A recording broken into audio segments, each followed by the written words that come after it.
Hi there, this is Angel Rivera, the itinerant librarian, and I'm coming to you today with a video highlighting 6 new books we got recently at Hutchins Library here at Berea College that I am hoping to add to my to-be-read list and might be of interest for you as well on a variety of topics. So I got 6 books. Let's go ahead and get us started. First book is Freedom Libraries, The Untold Story of Libraries for African Americans in the South by Mike Selby. It is published by Rowman and Littlefield. As the civil rights movement exploded across the United States, the media of the time was able to show the rest of the world images of horrific racial violence.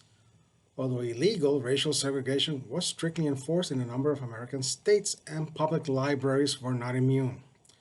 Numerous libraries were desegregated on paper only. There would be no cards given to African Americans, no books for them to read, and no furniture for them to use. In these conditions, this is the time when the Freedom Libraries were created. Over 80 of these parallel libraries appeared in the Deep South, staffed by civil rights workers. And these are grassroots libraries that rose to address segregation. And I hope to learn a little bit more about that. So the book is, again, Freedom Libraries. This next one, I'll be honest, I'm not quite sure when I'm going to get to it, but I added it because it's a topic I would like to learn more about. And that is called An Inheritance for Our Times, Principles and Politics of Democratic Socialism. It's a collection of essays. And this is what the cover looks like. This is a reader that includes original essays in the form of both personal accounts and intellectual arguments from activists and theorists advocating a democratic socialist outlook. I think given the times in the U.S. might be a good idea to learn a little bit more about this. So again, the book is An Inheritance of Our Times, Principles and Politics of Democratic Socialism. It is published by OR Books. There's the cover for that. The third book that I'm hoping to read sometime soon is called Country Capitalism, How Corporations from the American South Remade Our Economy and the Planet. I don't have the cover for it because we took the cover out. Let me get you the title page. Here we go. It's Country Capitalism. It's written by Bart Elmore, published by Ferris and Ferris Book, which is part of the University of North Carolina Press.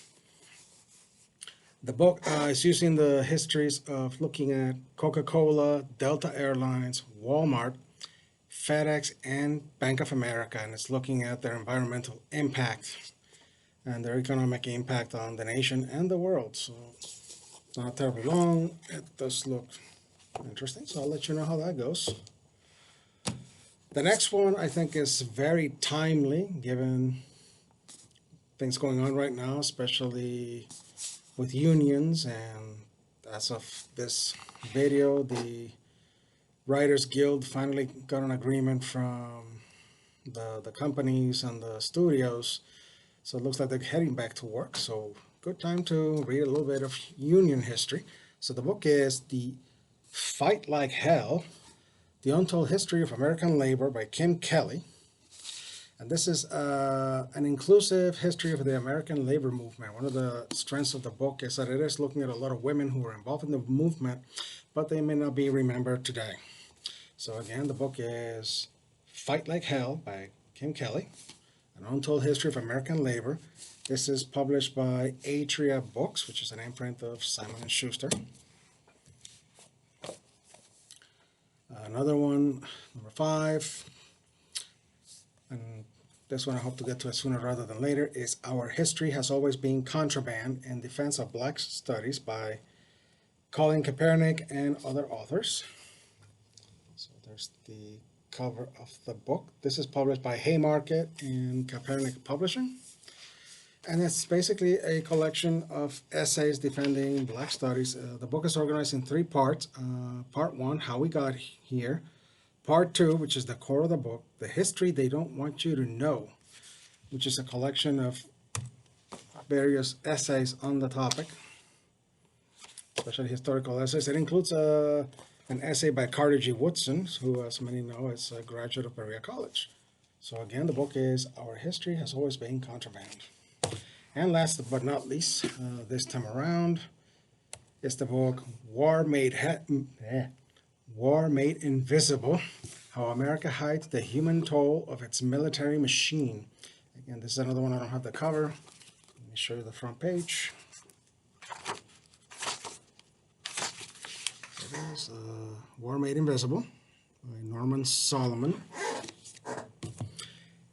It's basically looking at the United States and its, I guess right now we can call it eternal state of warfare.